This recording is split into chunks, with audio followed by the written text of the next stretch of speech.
Hello and welcome to the Wedding Dish Podcast. Grab your fork and knife and take a seat at our table as we dish on all things weddings. You'll hear stories and tips from real couples and wedding pros about love, life, and entrepreneurship. I, of course, am your hostess with the mostest, Sarah Alapin, on the Wedding Dish here, and I'm the CEO of Photos from the Harty and District Bliss. And we do have our little French bulldog bud, Cluzo, snoozing away.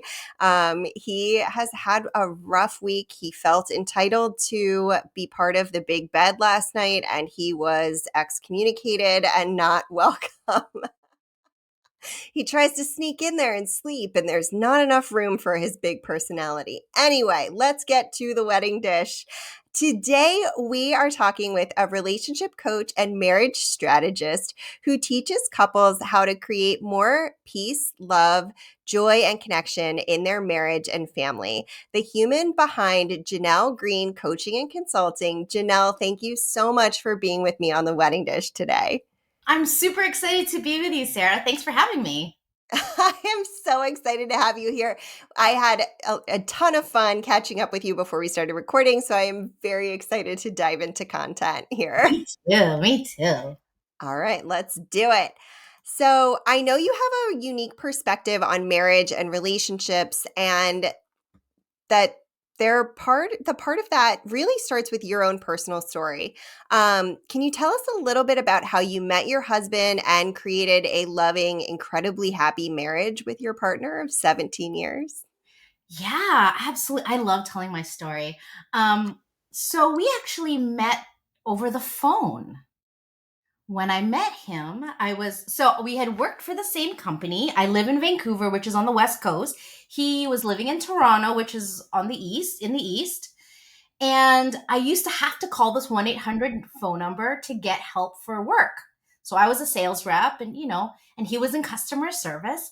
Anyway, I would call this line and I hated calling because no offense to anyone who's Jamaican, but I can't understand. It was so difficult. I had to be like, what? What are you saying? And I had to get them to talk slowly. So I didn't enjoy calling. But there's this one time that I call and I get this like beautiful voice and this warm, friendly voice that's like, hi there, how can I help you? And I had just the most amazing conversation. He was able to go above and beyond for what I requested because it was a special request. And at the end of it, I just said to him, hey, listen, you are so cool. Can I just have your extension so that I don't have to go through the 1-800 queue anymore? And he was quite surprised, but he said yes. And for 4 years, whenever I needed anything, he was my go-to, but I never knew what he looked like. And at the time, I was actually in my previous marriage, which was not going well, by the way, at that point. And so we just, we built this really great friendship. And it wasn't till probably 4 years later that I saw what he looked like. And he was gorgeous. But you know what it was? It was like he has such a great radio voice and he was so sweet. And every time I talked to him about like, do you have a girlfriend? He was never dating. So I was like, okay, he must be one of these guys that's like not very good looking, but super, super nice. And then I saw a picture of him. And then, the universe would have it that they decided to outsource or lay off about 100 people. And they were going to outsource to the Philippines or wherever they were going to outsource to. But that was the moment where we said, well, what's going to happen to us? Like, we haven't even met. We become good friends. What are we going to do? And so we decided to stay connected. And through that staying connected, just through email and, webcam at the time, right? Webcam chat. We just built this really great friendship, which I think it lends itself to why our marriage is so strong, right? Because we had that, there was no agenda. There was just pure connection. And because we couldn't see each other, we couldn't touch each other, we were forced to build this level of intimacy and vulnerability with each other, first as friends, and then later on, it just naturally evolved into something that we both could not deny, even if we tried. And so, as I was going through my divorce and separation, we decided to come and meet. So he came to Vancouver and we spent a week together and we had so much fun. And then he went back home to Toronto and we started to have a conversation about, okay, what's next? And it was interesting because I felt like coming out of my divorce, I wasn't there was no question for me. It wasn't like, do I, don't I? It was like my heart was like a hard yes.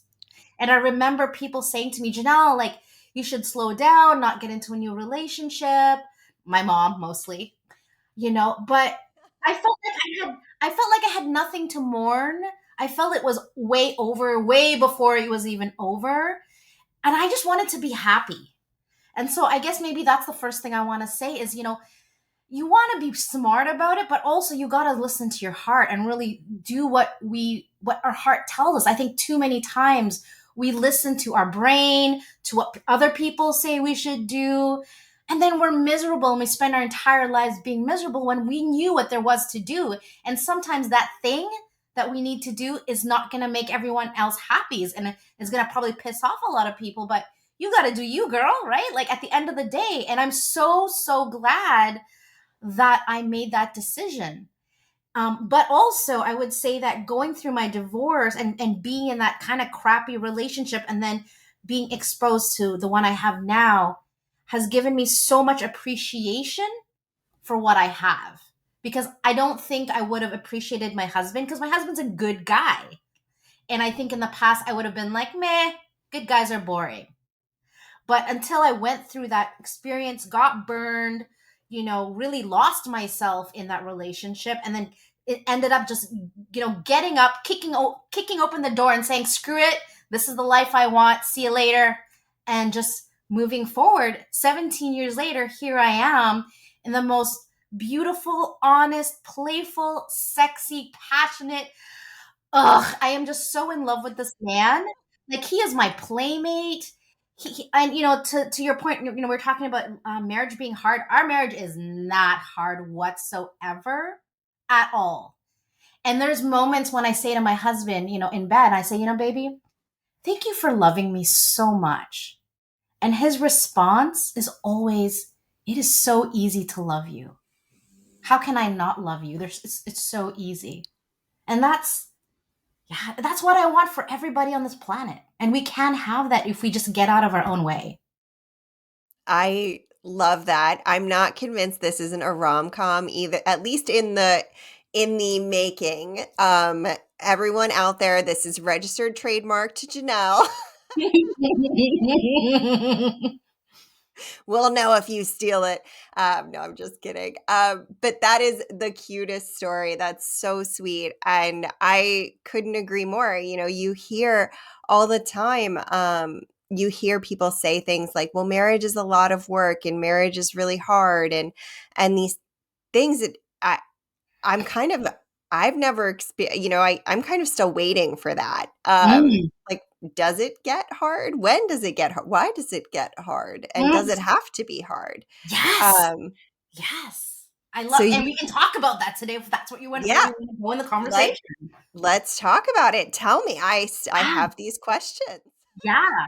Well, the first thing I would say, and this is so interesting because a lot of times it's usually the woman that has the issue, and the guy's like, "I'm fine, I'm happy, I don't know what's wrong," and so she gets angry that he's happy. He's like, "What do you?" She's like, "What do you mean you're happy? Don't you see all these things that are wrong?" But I want to say to those women or to those people is the reason why we see it as a problem is because we have an expectation that is not fulfilled. It is an expectation that maybe social media put in our head, or our parents, or some sort of like perfect world, fantasy land where we expect the other person to be perfect all the time, to know exactly what we're thinking. Maybe we've watched too many Disney movies. I don't know. But we sometimes forget that we're dealing with someone, especially in a heterosexual relationship, that we're dealing with someone who's very different from us, has gone through different stuff, is thinks very, like they're completely opposite. And yet we expect them to want the same things we want, say the same things we say. And then we get upset when our what we expect them to do or say isn't what it is, or that they don't show us love the way we want. And then we start to put in blocks. We start to build these walls, and we start to tell ourselves a story. So I love neuroscience, and I just want to throw in this one thing. When we have a thought, okay, so consider, people, thoughts are like farts in the wind. Okay? We honor them way too much. Like I could think about, I don't know, I could think about what we were talking about earlier, earthquakes, right? And all of a sudden I can get totally thrown into the whole emotional, like, oh my God, what if there's an earthquake? It's just a thought. I don't have to entertain it. I can just let it go. But what we do is we take those thoughts and we hold on to them. And when we hold on to a thought for more than 17 seconds, it becomes a belief. And then all of a sudden, we think this fart in the wind thought that we have is now reality. And now it's fact and it's true. So let me, if can I tell one story? Yeah, absolutely. Okay, so I did this consult for this man and this woman, and the woman is half African American and he is Caucasian. Okay. She comes from a very difficult upbringing. She was kicked out of her home at 16 years old, was, homeless and had to kind of fend for herself. So that's kind of her. She's a very independent woman, but very scarred. Anyway, so we come on to this consult and she's telling me she wants to get this divorce. And I said, well, tell me, like, why? She's like, well, my husband, he doesn't love us. He doesn't care about us. He doesn't protect us, all these things. And I said, okay, well, tell me what happened. And so she tells me this story. She has her baby, okay? And her baby is now mixed. Her husband's friends come over to see the baby. And one of his friends make a comment that sounds something like, oh, wow, your baby's really dark. And so he didn't think anything of it. He was just like, okay, whatever. But because he didn't respond or get upset the way his wife expected him to get upset, she now has a story that he's this and that, and it's all negative stuff. When really all that happened was that he just didn't respond the way she expected him to respond. And now they're in this mess where they're about to split up their family with two young babies because of a story that she created 3 years ago from one conversation, and she just cannot let it go. And so back to the question about, like, why do we see problems as it is because we have expectation that we don't communicate and we don't take responsibility for our own emotional wounds. It's not his fault that she's got this emotional wound, and he can try to help her as much as he wants, but until she deals with it, heals herself, she cannot be open to love. And so I want to say to people is, are you open to love? We say we want love, but then when we get the love, we're like, nope, nope, no, you don't. You're lying to me. You're telling me what I want to hear. You're not genuine. You just want to get in my pants, right? But what if we actually let the love in and take it as it is? It doesn't have to be perfect love, just love. And I think that it's a where it comes from is that we do not love ourselves enough. And it's hard to admit that. I I agree. And I think that there's also a belief that sometimes we don't deserve love or Yeah. happiness, or that we don't know what love and happiness looks like, or feels like. There are a lot of people out there that really don't know. If you weren't raised in a family where you know what that feels like, or with people that, Yeah. we are social beings. We learn from others, and we learn from the way that people treat us, and we learn from the Yeah. way we treat other people and their responses to us. Um, Yes.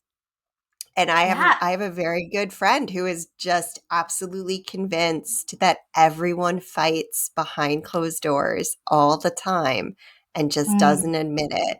And it breaks my heart because I really don't know that she knows how to be happy. Yeah. And this is why my work is so important because, I'm not a therapist, I'm not a counselor. And to your point, so many people want those skills, they just were never given those skills. If we think about it, right? Our first teachers were our parents. But if our parents were either not equipped, had their own stuff going on, or if our parents were even around when we were growing up, But, even for someone like me whose parents were like so happy, so in love, there's still stuff that I'm dealing with. So never mind if I was abused or, all these other things that other people go through. And that's why for me, you know, compassion is so important, not only in my own job, but also in a relationship. Because we, like, to your point, we don't know what other people have gone through. And when we can bring grace and humility and compassion and tolerance and understanding to every situation, then maybe we can heal whatever we haven't healed while we're helping our partner heal. I could not agree more with you with everything you just said. And as you're in relationships, there are more things that will continue to come up. And Absolutely. the other day our dog had Cluzo has a lesion on the back of his ankle, essentially his ankle. It looks like a knee, Mm. but it's a dog. So and I have a real problem with blood. And it has never come up in our 15-year relationship and almost 11 years of marriage that I have a problem with blood. So then all of a sudden I am like high key and like my personality has shifted. And Philippe is like, what is going on here? This is not that big of a deal. Yeah. And then I was like, oh, you don't know that I don't do well with blood. Like Mm. the idea of a continually open, like wound that keeps opening is like really uncomfortable for me. Yeah, I hear you. I was actually supposed to be a doctor when I was going. And then I was like, oh wait, I don't like needles and blood. Okay, this is not going to work out so well. You know what made me realize that this had never come up is when I went to donate blood and I was like, I hate needles and I hate blood. And Philippe was like, what? And I was like, oh, yeah, that's Yeah. why I'm uncomfortable with this. Yeah, absolutely. But we can laugh about it. And Yeah, like for us too, we've been together for 17 years and we're both in our mid 40s and yeah, our relationship has changed. And that's okay. But the beautiful thing about it is when you're both committed to changing together, right? As you go through different phases of life, whether that's, a financial thing or, there's maybe a passing in the family. It's really about like, how can you guys come together and love and support each other through these things? I think that one of the biggest mistakes that we make in relationships, especially when our partner is going through something, is that we try to fix them. And sometimes they just need us just to love them and hug them and tell them everything is going to be okay. Right? Like that's what empathy is really about. And I find that a lot of people don't know how to do that because they were brought up in a home where you have to be tough and you can't cry and you can't be vulnerable and you can't be sad. You have to be happy all the time. But when we can give ourselves as well as our partner the freedom to feel whatever we want to feel, we're going to get on the other side of it quicker.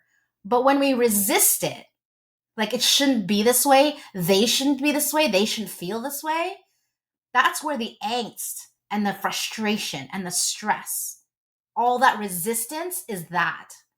I have a saying, Sarah, that I say to my clients every week and I say to myself almost every day, and it goes like this: pain and suffering only exist when you resist what is so. Let me say that again. Pain and suffering only exist when you resist what is so. So for me in my life, it's really about letting go of attachment, letting go of expectation, letting go of the past, letting go of my mistakes, forgiving myself. That's the only way we're going to get peace. Beating ourselves up about something that happened 10, 20, 30 years ago, or even yesterday, isn't going to bring us to a place of love and connection. It's only going to bring us down and low. No one wants to be around someone like that. no, and that is kind of where you talk about the importance of mindset Yeah, and how that impacts your marriage, intimacy, and overall relationships. And I know that's a big mantra of your work. absolutely. I can tell so much about someone in a relationship based on how they speak about their partner, right? Because they're all just judgments. whether you believe in God or universe, I believe we were all in our most purest essence, we are love. Everything else is just garbage that we have programming, whatever you want to call it, that we've accumulated over time. But our true selves is pure love. And I think when we start to look at each other like we're not that, that's when we start to have a problem. Or that we're different. We're not different. You're dealing with stuff, I'm dealing with stuff, right? And we have to remember that we're all just doing the very best we can. And just because our partner isn't doing something we wish they would do, it's not what's that word? It's not malice. It's just mindlessness. And we need to know the difference. It's kind of like children, right? Like, why are we so tolerant of children? We go, oh, they're just kids. They don't know any better. We have so much compassion for them. But when we're asked to do that for our partner, it's like we're so stingy about it, I like right? the And we, the idea of it being stingy. yeah, like they're, It's just I'll funny, say like, visual. I'll say to a partner, well, what do you want more of? Oh, I want more appreciation. Okay, great. I want you to go and appreciate your partner more. Well, why should I? It's like, well, why not? Well, why do I have to appreciate them? They didn't do anything for me. It's like, well, why do they have to do something for you to appreciate them? So we've got into this strange, and I'm totally guilty of it. We've got into this strange habit of like, oh, I'm only gonna love you when you do something nice for me. And it starts from our parents. Our parents did that, right? When you're a good girl, you get love and toys and Barbies. But when you're a bad girl, right? You're put in the corner, you're ignored. And so it works as children, but now as adults, we're still stuck in that same mentality that we need to break. And that's why so many of us are such people pleasers and such perfectionists. It comes from our childhood. And if we're Yeah. not careful, it's going to run the show and it's going to drive us into the ground with so much stress and anxiety because we hold this high standard for ourselves called perfection, which will never, ever, ever be reached. And so we're never, ever going to feel good enough for anyone. Yeah. Yeah. I totally agree. Well, so I know you have about 10,000 more things that you could share in terms of advice, but I'm going to ask anyway. Okay. What advice do you have for people who are getting engaged and entering a marriage in terms of relationships? Yeah, that's a really great question. There's a couple things. I would say that you need to talk about the important stuff. It's so easy to get caught up in the love and the engagement, but I meet so many couples where their love languages are so opposite. So like for example, one person's a very high sex drive person. This other person's like, "No, I've been sexually abused and I don't want to be touched." Well, how's that going to work out? But it's like, why didn't you guys talk about this before you got married? Like, this should have been figured out, right? I would say too, and this is from my first marriage. Don't rush into it. I rushed into it because I felt like the clock was ticking. I needed to have my baby. Because I'm Filipino, it's like by the time you're 21, you should be married and have your kids already. And so it was almost like I didn't want to look bad. And I was so afraid of being alone that I kind of was just said yes to the first person who like walked by me. I see that now, of course, but I would say, yeah, to really make sure that you're getting married for the right reasons, not because you're lonely, not because it's the thing to do because you've been together for so long, but it is really a creation. And I would say that would be the third thing is really start to create what is the future that you guys want to make. Because if your dream is to live in Hollywood, but your partner's dream is to live in the mountains in like Nepal or something, well, that's not going to work either. And so I think having these important conversations about what your values are, how many kids do you want kids, where you're going to live, and what the future that you are creating together looks like.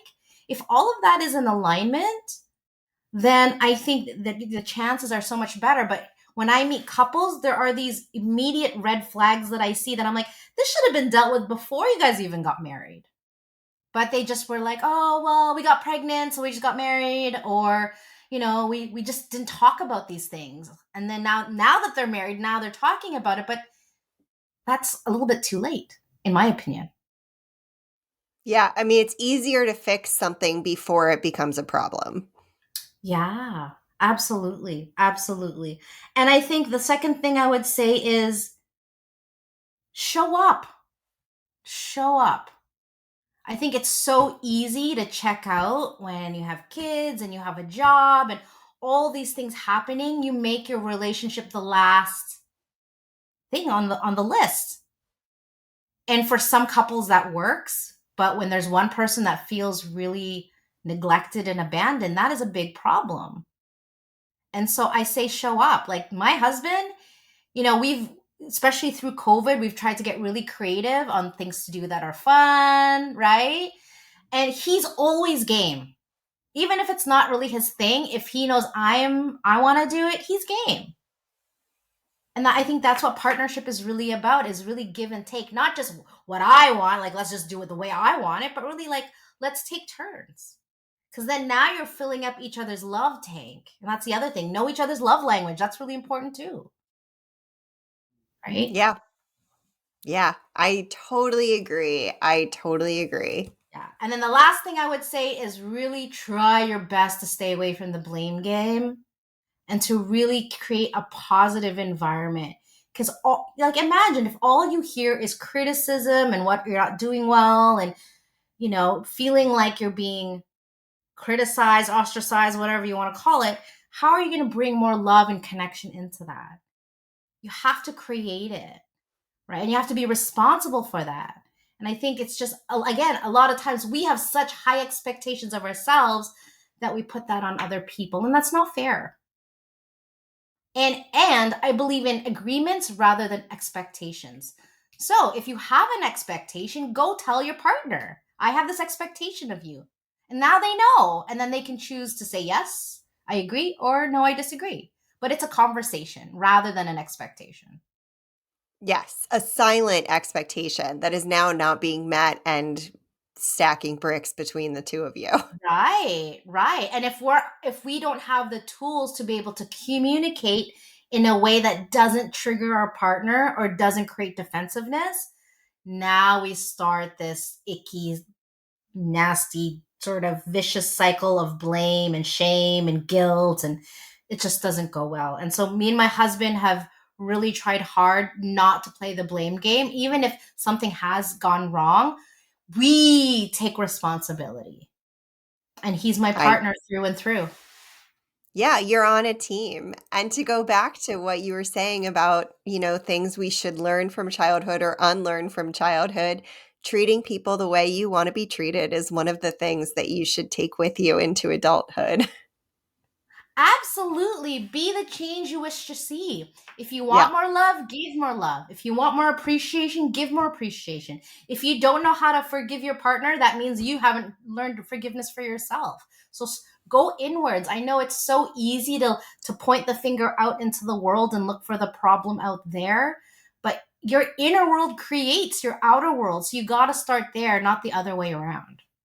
I could not agree more. I feel like we would just be high-fiving over and over again in person if we were in the same room.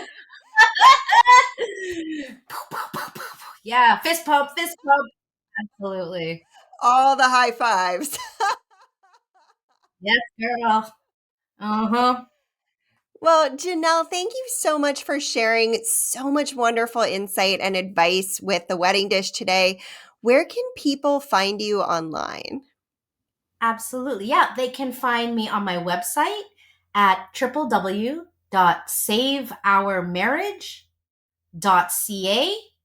And they can also find me on Facebook or on Instagram as well. My Instagram handle is Save Our Marriage.